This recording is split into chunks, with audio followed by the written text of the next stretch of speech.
Lu, seja bem-vinda ao programa Conversa com Propósito. Estou muito feliz. Grata.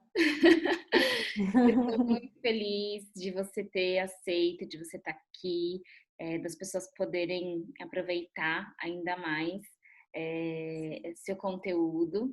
Então, antes da gente começar a nossa entrevista, as pessoas conhecerem mais sobre você, eu quero convidá-la e convidar todos que estão assistindo esse vídeo também, né, para se conectar com o corpo, com a respiração e para poder receber esse conteúdo maravilhoso que você vai disponibilizar e que esse conteúdo eu sei que traz curas e mudanças de visões, insights. Então, eu vou convidar que a gente sente de maneira confortável. Então, quem está assistindo o nosso programa, que você simplesmente permita-se manter bons instantes em conexão com o seu corpo,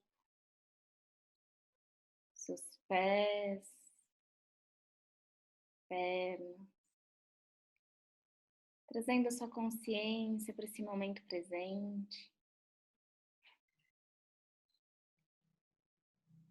percebendo o peso do seu corpo no assento, onde você está agora. Trazendo uma consciência para a base da sua coluna, até o topo do pescoço.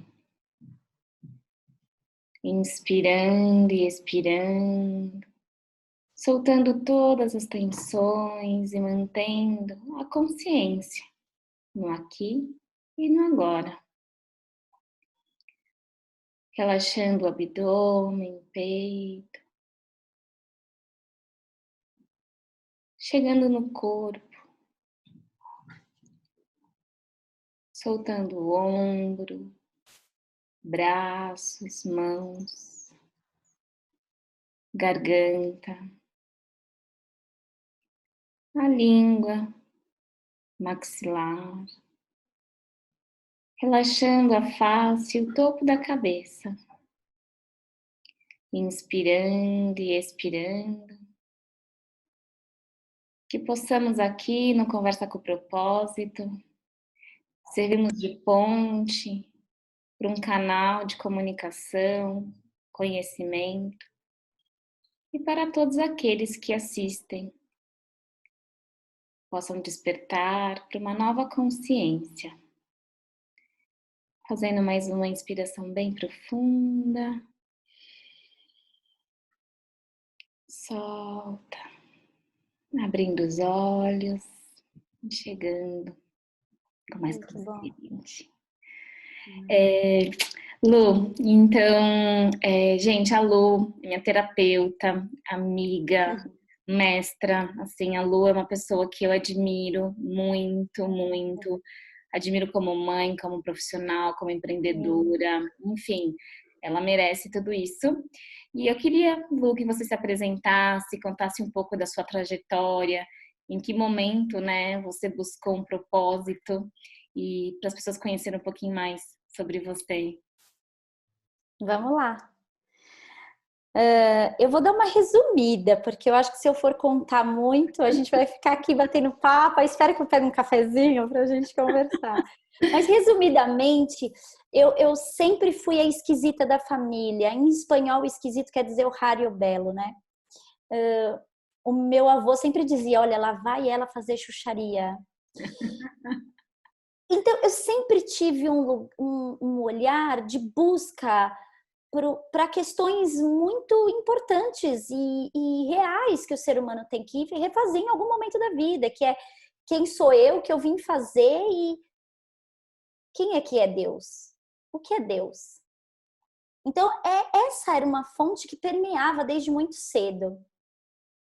E aí eu trabalhei no banco muitos anos e junto isso eu fazia a faculdade, depois eu larguei, fui fazer educação física, enfim. Todo um caminho que, na verdade, estava um pouco fora, né? E eu sempre entrava no banco e fazia um questionamento. Gente, essas pessoas estão aqui há, sei lá, 30, 40 anos, fazendo a mesma coisa. Nossa, não dou conta. num certo momento da vida, eu tive uma perda, né? E foi um momento muito importante, porque aí eu larguei mão do trabalho, eu larguei mão da faculdade, eu terminei a faculdade, não queria mais trabalhar naquilo, eu dava aula, mas o corpo para mim era um lugar que faltava algo, né? O corpo só pelo corpo para mim era muito pouco. E bom, nessa transição que eu estava de vida, eu lembro de uma cena que foi um ponto-chave da transformação, que eu estava um pouco, o que eu vou fazer da vida agora? E eu lembro de ter entrado numa livraria e caiu um livro, eu não sei se alguém esbarrou, eu sei que um livro caiu na minha frente. Eu podia ter pegado esse livro e ter colocado de volta no lugar, mas eu achei curioso aquele livro cair, eu olhei no corredor, só estava eu. Peguei o livro, era um livro do professor Hermógenes, saudoso professor Hermógenes, grande precursor do yoga aqui no Brasil. E aí eu achei aquilo a coisa mais maravilhosa, porque eu já sou velha, na minha época não se falava de yoga. Sim. Então, ver um livro que falava do corpo num lugar de transcendência para encontro com Deus, eu falei, nossa, aquilo era um presente. Eu sentei aqui, lá no chão e fiquei lendo. Eu falei, nossa, tenho que levar para casa. Não vou dar conta de ler esse livro todo hoje. E eu acho que foi nesse ponto que minha vida deu uma virada, assim, de ter que dizer para a família, eu não vou fazer mestrado, eu não vou ser uma doutora em nada, eu vou praticar yoga. Sem saber o que eu ia fazer, eu só sabia que eu queria praticar yoga. Nossa. Eu acho que eu podia, e algumas pessoas, eu acho que isso que aconteceu comigo, vale ressaltar, que eu acho que acontece com muitas pessoas. A diferença é que alguns prestam atenção nesses sinais e Sim. outros deixam passar. Então, assim, não foi fácil, né? Não foi fácil dizer isso para a família, não foi fácil enfrentar isso na sociedade, não foi fácil ser esquisita, né? Por um bom tempo, as pessoas hoje ainda têm um pouco de preconceito, mas hoje é um pouco mais aberto esse lugar. Na minha época era um pouco mais fechado. Eu sou de uma geração que a gente tinha que ter e não ser, né? Então, isso não cabia muito. Eu acho que nesse ponto, para mim, eu acho que o que eu posso compartilhar é que esse ponto foi o ponto da virada da minha vida, assim. Eu já sempre caminhei no mundo da espiritualidade por conta dessas minhas questões, mas eu acho que o yoga me encontra nesse ponto, nesse lugar. Uhum. E como que foi, assim, porque eu vejo que é muito difícil, às vezes, essa coragem de assumir alguma coisa que não tá nem clara, né, na nossa vida, e assumir isso para a família, e assumir para você mesmo. Assim, você teve momentos de achar que, assim, putz, eu não vou seguir, eu fico com medo, com dúvida, é, teve esses momentos, assim? Como que você lidou com isso na época, assim, Lu? Eu acho que todo mundo passa por esses questionamentos. Será que eu estou no lugar certo? Será que eu estou fazendo a coisa certa? Esses questionamentos vêm. Só que tem uma coisa que não vai. É a certeza de algo que pulsa no teu coração. Quando você tem essa certeza que pulsa, você fala assim, você pode até ter a dúvida, mas tem algo que fala assim, ó, tá tudo bem. Porque eu lembro que há momentos assim, sei lá, um tempo, logo antes de acontecer isso, eu briguei muito com Deus. Eu desmanchei meu altar, briguei com ele, porque eu tinha perdido um relacionamento que eu gostava muito, numa traição muito ruim. Então eu briguei com Deus. Quando ele me deixa cair esse livro, eu falo, nossa, ele tá aqui. Ele tá aqui. E aí não tem como você negar isso, não tem como você ir contra, remar contra isso. De Sim. quando você encontra um Dharma, quando você encontra o caminho da verdade que te pulsa, não tem como você negar, sabe? Você tem dúvida, mas aquilo te toca numa profundidade que você não consegue dar um passo para trás. O teu passo é só para frente, né? Que lindo, Lu, que lindo. Ai, viu, gente, como é especial essa pessoa, a sabedoria, pelo amor de Deus. Linda. E, Lu, assim, se a gente fosse, aí você enxou, começou a estudar, então, sobre o yoga, e o que, assim, eu pratico bem pouco yoga, tive contato na Índia, mas não é algo, assim, que eu ainda sei, assim, eu fico até com dúvida, Sim. às vezes, o que é o yoga, porque quando eu penso assim, são as práticas, né? São asanas, são. E lá na Índia eu me conectei com outro yoga, uma coisa assim muito mais esse caminho que você falou da transcendência, mas que aqui eu não ouço muito dessa forma. Então eu queria ouvir um pouco de você assim, o que que é o yoga? Por que é um caminho de transcendência? Então assim, para quem está chegando agora, né? Tem gente que pode até saber já o que é o yoga, mas tem gente que nunca ouviu falar sobre isso, né? Então como que a gente poderia, se você puder contar um pouquinho para a gente nos ajudar nessa dúvida, assim. Eu acho que ainda o Ocidente falta um pouco essa verdade do yoga. Eu também acho isso. Então, hoje você vai praticar. E eu também me coloco num lugar que, sei lá, há um tempo atrás, quando eu comecei a dar aula, eu lembro que eu não podia falar de energia. Não. Eu não podia falar a palavra energia. Se eu falasse a palavra energia dentro da sala, as pessoas saíam. Se eu falasse sobre chakras, imagina, ninguém queria ouvir. Então eu vejo que hoje, se eu sentar na sala e falar, hoje eu só vou falar, os meus alunos ficam. Os meus alunos não vão embora. Mas isso, eu acho que isso está ganhando uma forma que há, sei lá, 15, 18 anos atrás não tinha. Sim. Então, eu gosto muito de falar da palavra, da tradução da palavra yoga, que começa do sânscrito yuji, que significa união. Então, yoga aqui é referente a asana, mas yoga não é asana. Yoga é unir. Unir o que com o quê? Unir você com o transcendente, unir você com Logos, unir você com Brahma, unir você com Purusha. Esse é o yoga. Se o yoga não te leva nesse lugar de união, não é yoga. Né? Então, é lógico, quando a gente vai para a Índia, que a gente de frente com um verdadeiro yoga, a gente fala, cara, será que, aonde é que tem isso aqui? Né? Na minha cidade, no meu país, aonde é que tem isso? Porque a gente encontra um monte de gente fazendo asana, não necessariamente fazendo yoga, sem nenhuma crítica, porque eu acho que o asana pode ser um caminho, mas não é o...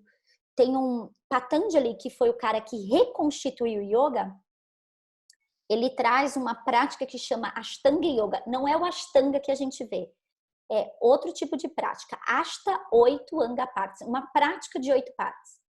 E ele começa a prática, desenrolar da prática, com 3 princípios, yamas e niyamas.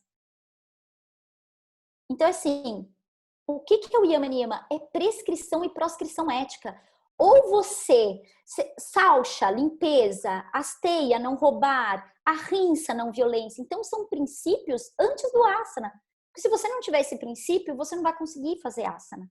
Sim, né? é como se fosse uma preparação, né? Você prepara a sua mente para poder praticar, né? Você prepara o entendimento sobre o que é isso, né, Lu?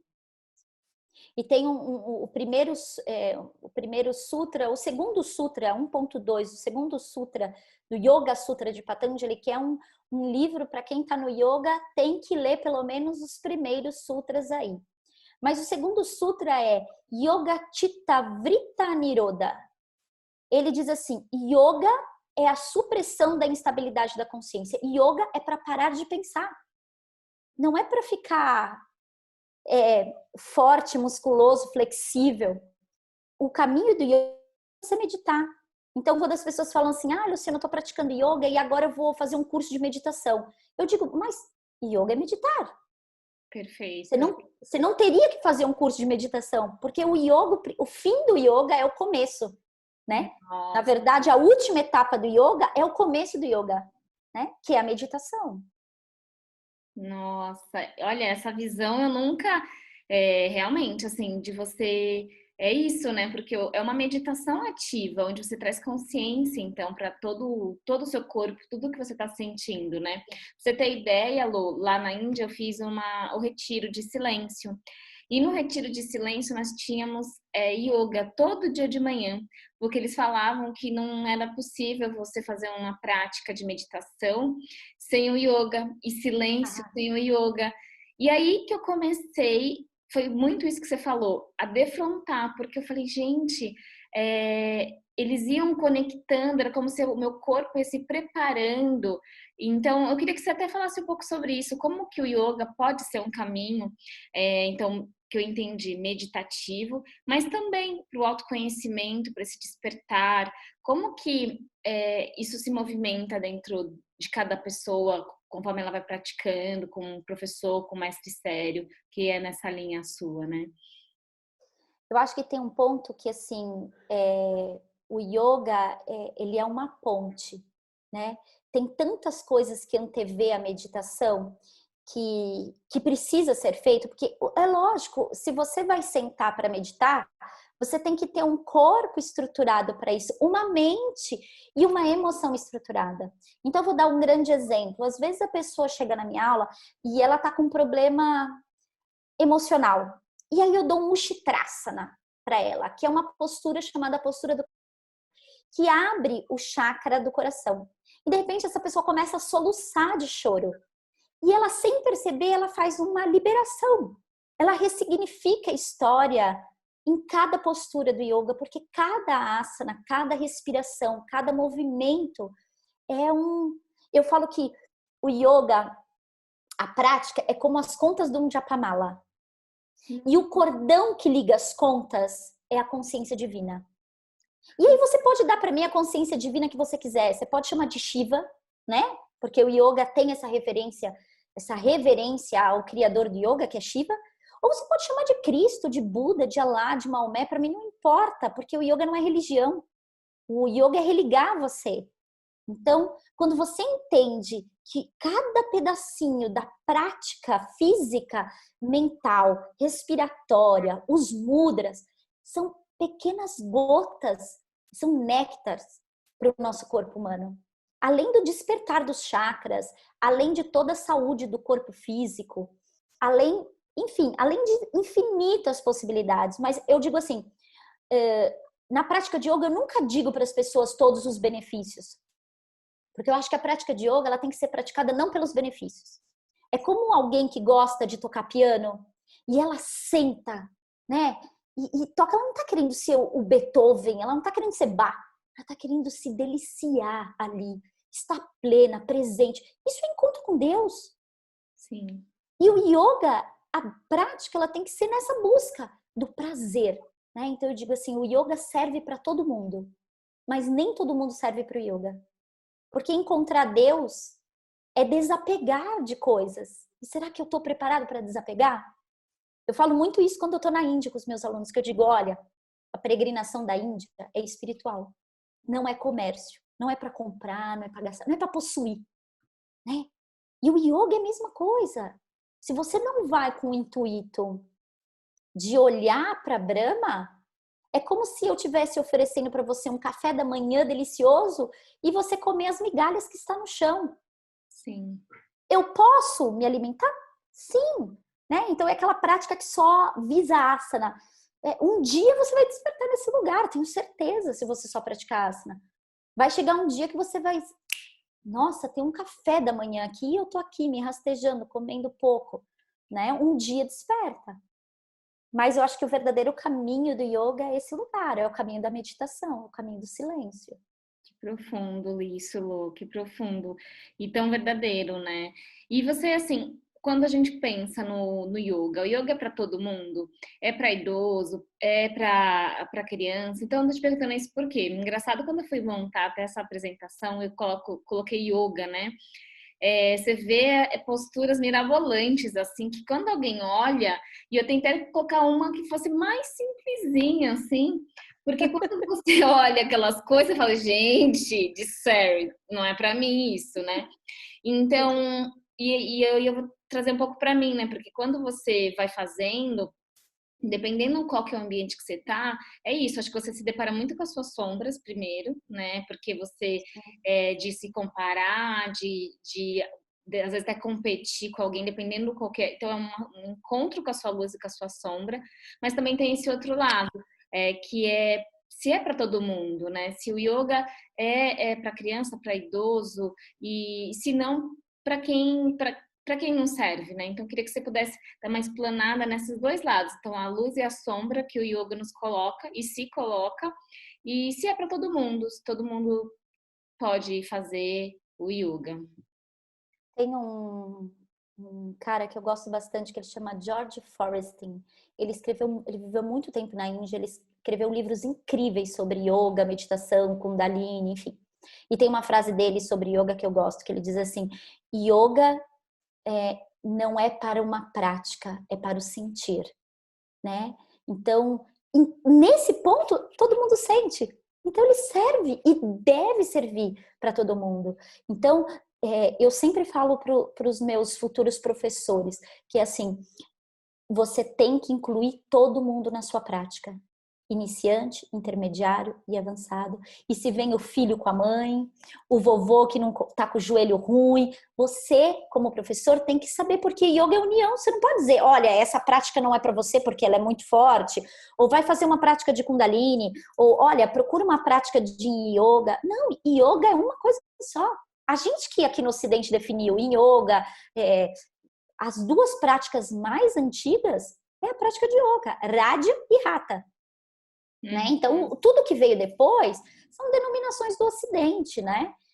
Então, a prática de yoga, ela tem que ser vista como uma prática para todo mundo e não segregar, né? Porque senão você não está praticando yoga, né? Se a gente pensar na etimologia da palavra. Então, a criança tem que fazer yoga, o idoso tem que fazer yoga, né? Enfim, não tem restrição. É lógico que tem asanas que quando você olha, você fala assim, nossa, isso me assusta. Nem olha para isso, porque a prática, o asana é 1/3 da prática. Sim. Eu digo isso para um aluno. Se você conseguir sentar e ficar em silêncio no começo, e escutar um mantra, fazer um mudra com as mãos, se você conseguir respirar, fazer kriya, yoga nidra, meditação e tem o asana. Olha quantas coisas tem para asana. Então assim, se você não fizer nada na prática inteira e ficar para mim deitado em shavasana, para pensar, você já fez 8 partes, você já fez 7 partes da prática. Uau! Né? Então, eu acho que o asana, grandes mestres, né? Se a gente pensar no Yogananda, em determinada fase da vida dele, ele também utilizava do yoga para colocar o kriya em yoga, que é uma prática dentro do Yogananda como meditação, né, um encontro com Deus. Ele não praticava mais. Ele falava o que tinha para fazer e andava. Tem até uma foto dele bonita, ele em pé instruindo os alunos a fazerem asana. Porque ele já transcendeu aquele corpo, né? E a prática de asana, ela precisa para que você possa transcender o teu corpo físico, né? Quando chegar nesse lugar, você não precisa mais fazer asana, né? Porque o caminho da meditação já enraizou, né? Que a meditação do yoga não é o final do yoga é pratyahara, dharana, dhyana e samadhi. Pratyahara é abstração. Dharana, concentração. Dhyana é quando aquilo que você concentrou, sei lá, concentrei num som. Aquele som do pássaro e eu transformamos numa coisa só. E o caminho seguinte, que é a meditação, que é esvaziar, é não me apegar a nada. Aí eu me esvazio de tudo. Então, o Yogananda, ele já andava nesse estado de esvaziar. Então, ele não precisa das técnicas que anteveu essa técnica de meditação, né? Então, eu não preciso mais praticar. Eu ando nesse lugar. Não tenho apego a nada, eu me esvazio, né? Sim. Nossa, faz muito sentido isso tudo que você tá falando, porque realmente o que eu sinto, o que eu percebo é que é isso que você falou, a gente aqui no Ocidente tem uma mania de mudar as coisas, né? O que tá bom quer mudar e quer separar, né? Então tem a Vinyasana, eu nem sei quantas, até você pode me dizer melhor quantos tipos de yoga que eles criaram aqui. E lá na Índia, isso, nossa, assim, realmente é isso que você disse. Eu senti que tinha um yoga e que esse yoga era o caminho do despertar da consciência, o caminho da espiritualidade, né? E isso gera muita confusão, sabe, Lu? Porque quando a gente, eu, né, conversando com amigos, com pessoas que não estão nesse caminho, gera muita confusão, porque sempre você acha que tá faltando, né? Ah, se eu tô fazendo o Vinyasana, aí eu não tô fazendo o outro, aí eu não tô fazendo... E aí qual que é o melhor? E sempre fica no olhar do ego, né? De sempre nesse lugar da comparação, não é? O que que você acha, assim, sobre isso? Eu acho que assim, teve uma época que eu estava dando aula para uma aluna e ela machucou o joelho e ficou impossibilitada de fazer a prática de yoga, mas eu de alguma maneira eu queria dar não só o pranayama, porque ela gostava de asana e eu não queria que ela perdesse a estrutura muscular dela, os paravertebrais, os músculos das costas, para ela conseguir sentar e meditar. E a maneira que eu achei foi estruturar a prática dela dentro da piscina. Então, eu terminava de dar aula, pegava ela, levava para a piscina e dava aula de yoga para ela na piscina. Isso é yoga? Se eu pensar na raiz do yoga, se eu pensar em Shiva, 5.000 anos antes de Cristo, praticando em frente ao Ganges, não. Não posso dizer. Mas um filamento daquilo estava ali dentro daquela aula. Porque ela saiu de lá curada, não perdeu a estrutura do músculo e eu fazia ela meditar dentro da água. Então, assim, de alguma maneira, eu consegui fazer com que ela achasse o yoga naquele universo que ela vive hoje, né? Então, assim, quando você pega um aluno pela primeira vez, se você for muito rígido, pode ser que você não acolha ele. E aí, o que ele quer? Eu penso assim sempre. Que é asana? Vou dar asana. Aí eu dou muito asana. Mas só que no meio da permanência eu vou jogando pérolas de conhecimento. Como Krishnamacharya fazia. Então eu falo um sutra, eu falo uma palavra em sânscrito, eu falo uma frase do sutra, E aí ela tá tão aberta, porque ela tá naquele asana, que aquilo vai entrando. E aí daqui a pouco ela tá querendo meditar. Aí daqui a pouco ela tá falando assim, nossa, fala um pouquinho mais pra mim, que eu gostei daquilo. Você fala, achou o ponto do yoga, pronto. Agora podemos retomar de novo, sabe? Então, a gente tem que ter essa medida. Eu acho que você falou uma coisa importante. Eu acho que o caminho do yoga, você tem que pensar não só numa prática em si, mas também naquele que te conduz. Porque entrar no barco de alguém, tem que ter confiança na voz, tem que ter confiança naquela egrégora. Porque quantas pessoas a gente vê, na nossa área a gente vê isso, né, Eric? Que assim, a pessoa fala uma coisa, mas na hora que ela sai desse universo, ela tá fazendo uma coisa completamente diferente. Então, nossa, eu tomo muito cuidado com quem eu vou praticar, com quem eu vou fazer uma meditação, com quem eu vou fazer uma terapia, porque a pessoa ela tem que estar concisa, ela tem que ser real, aquilo para ela tem que ser a vida dela. Não só porque o nosso trabalho não é...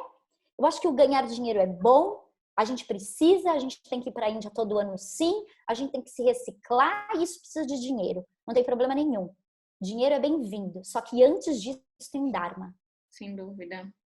E o Dharma, para mim, não tem preço, sabe? Não pode ser corrompido. Então, eu não posso estar falando aqui para você uma coisa e sair daqui, encher a cara com meu marido na minha casa e ficar de fogo. Eu não posso estar falando isso para você e sair na rua e alguém me atravessar e eu mandar alguém para aquele lugar. Sim.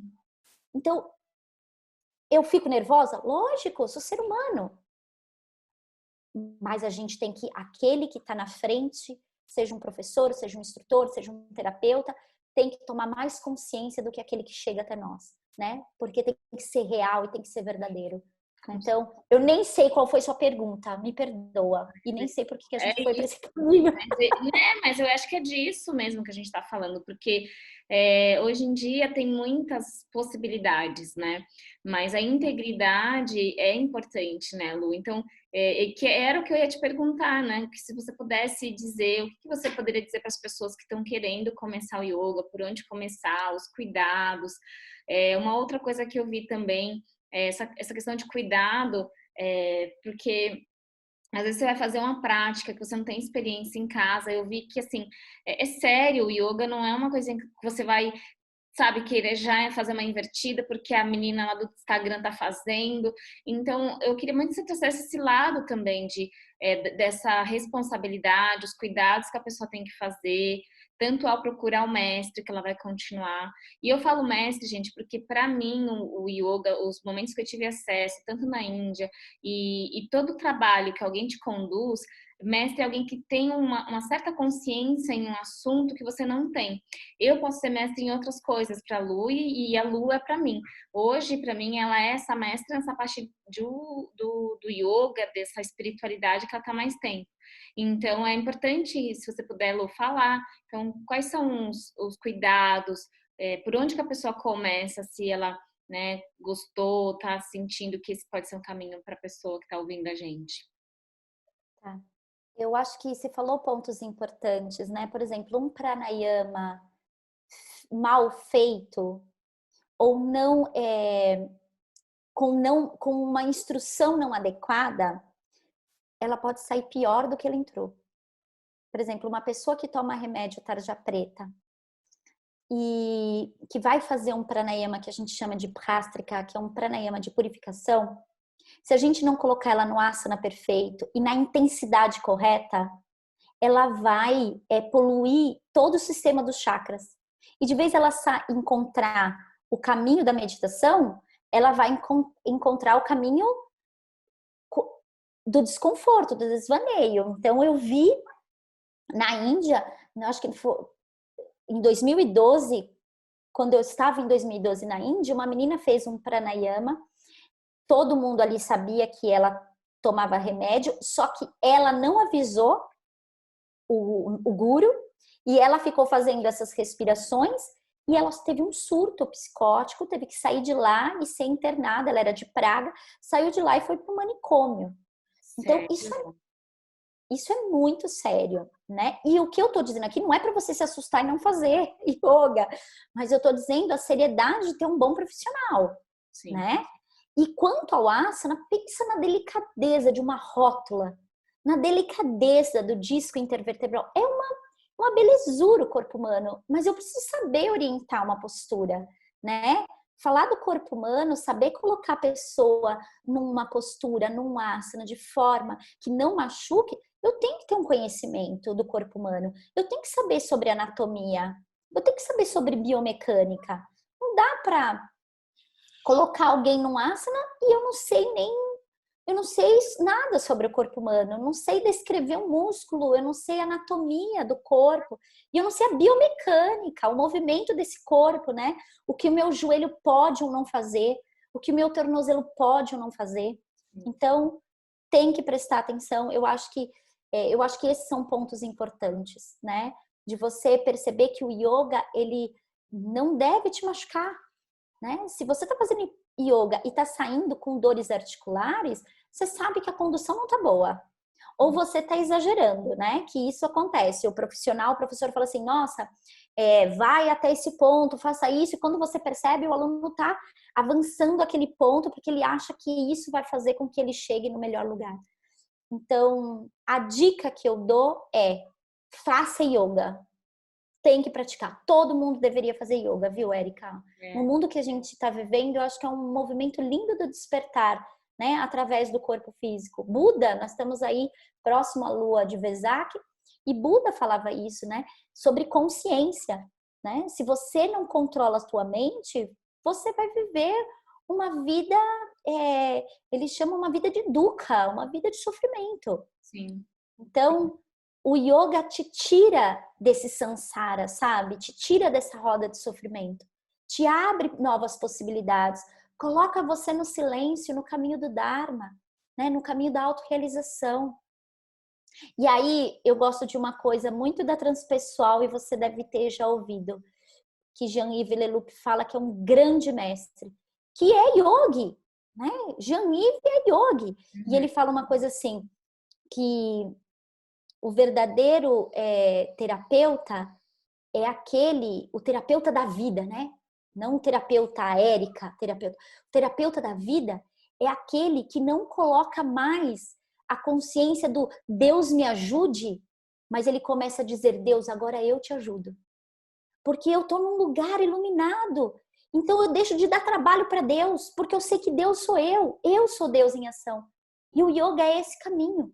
Você entender que você é essa consciência de Brahma. Eu sou Purusha. Eu saio do Ahankara, eu saio do ego. E se eu sou Purusha, eu não digo mais para Deus, Deus me ajude, né? Não, eu sou o próprio Deus. Agora eu vou dizer para ele, fique tranquilo aí, que agora eu que vou te ajudar. Né? Porque se eu sento no meu melhor lugar, eu automaticamente vou fazer melhor para todo mundo que está na minha volta, né? Que Eu lindo. acho que esse é o yoga, esse é o caminho. Né? Ah, O yoga nesse lugar. e por isso, né, que é o tema da nossa conversa, né? O yoga como um caminho de cura e autoconhecimento, né? Que nos mostra tanto sobre nós e esse caminho que a gente vai trilhando no Japamala, nessas gotinhas que vão reconectando com a gente. Muito bom, Lu. E para finalizar, né, eu queria saber se você tem uma mensagem para dar para quem está nos ouvindo, quem está com alguma coisa que te venha querer dizer. E se tem mais alguma dica, alguma prática, alguma coisa que você quer contribuir para quem está nos assistindo, que assim, eu ficaria horas te ouvindo. Acho que esse tema é muito importante.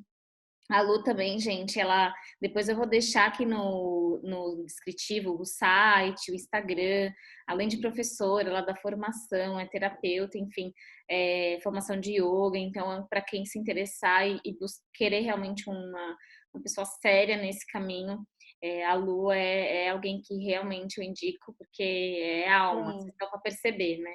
Então, eu queria te ouvir, Lu, se você quer trazer algum insight, mais alguma dica, ou alguma prática, enfim, o que você sentir aí, a gente está aqui aberto.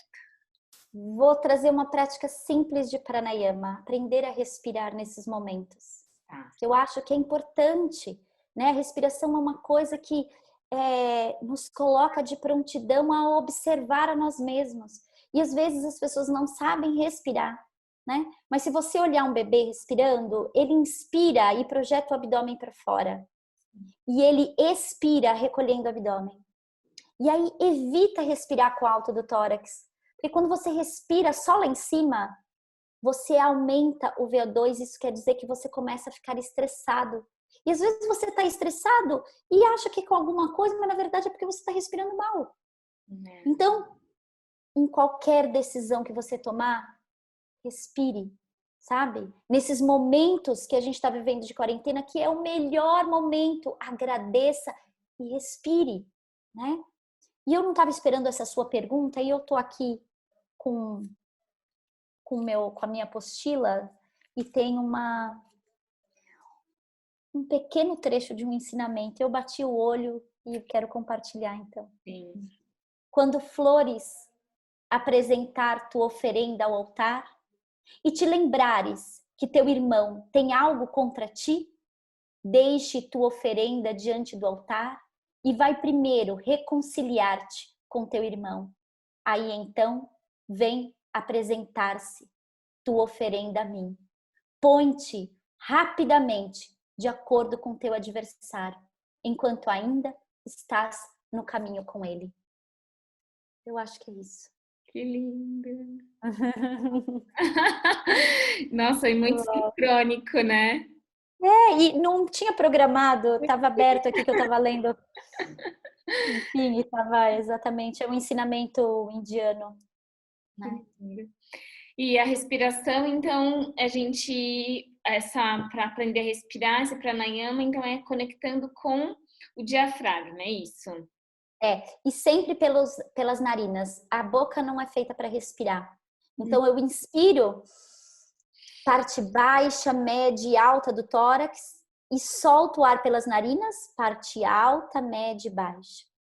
Então quando o ar entra, o abdômen vai saindo e quando o ar sai, o abdômen entra. Uma respiração suave, lenta e prazerosa.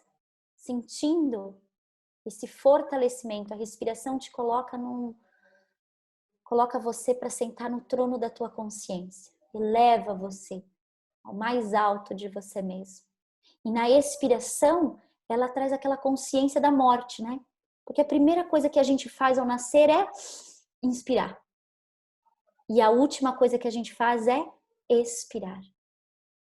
Então, a inspiração coloca você nesse lugar de vida E a expiração no lugar de morte, no sentido de você deixar ir as coisas que não servem mais. De liberar, né? De deixar embora É uma o ótima pensamento. prática. Uhum. Isso é uma ótima.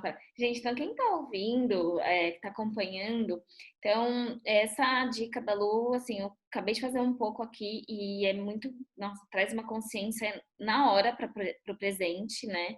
Então é isso, né? Então a gente tá colocando a mão aqui, vou até mostrar, até colocando a mão aqui para a pessoa sentir, né?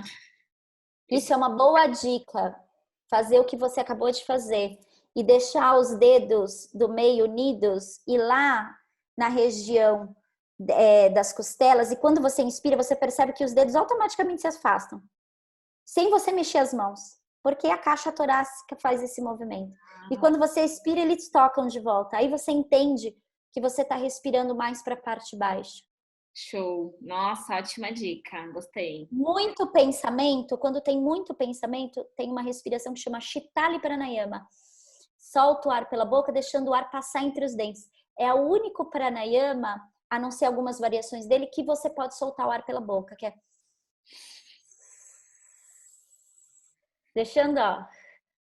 deixando o ar passar entre os dentes, E fazendo esse inspira pelo sonzinho. nariz? Inspira pelo nariz e solta. É um pranayama para esfriar os pensamentos, diminuir as ondas mentais. Ah, gratidão. Muito Gente, bom, tanta dica maravilhosa, Lu. Amei, muito amei, bom. amei, amei. Tenho certeza que quem está assistindo e assistiu até aqui recebeu muitas dádivas, né? Ouvindo muitos Sim. insights. E eu te agradeço imensamente pelo seu tempo e por você trazer seu campo que, nossa, gente, eu vou sentindo aqui, para você vai falando, vai abrindo, assim, todo o nosso campo. Então, obrigada, obrigada por tudo. E, gente, todos, de novo, todos os contatos da Lu, eu vou deixar aqui no comentário para vocês conhecerem, seguir ela, conhecer o Harion, que é um espaço que ela tem de eventos, de terapia holística. Então, vale muito a pena seguir essa maravilha que Deus é, nos, que, nos, que está aqui nessa Linda. terra. Obrigada, viu, minha irmã? Eu que agradeço, irmã. Muita luz para você nessa sua jornada. Que esse teu Dharma te fortifique e que você possa ser esse jardineiro sempre de Deus, distribuindo a sua melhor flor, né, para todos nós. Amém. Jaya, viu? Gratidão.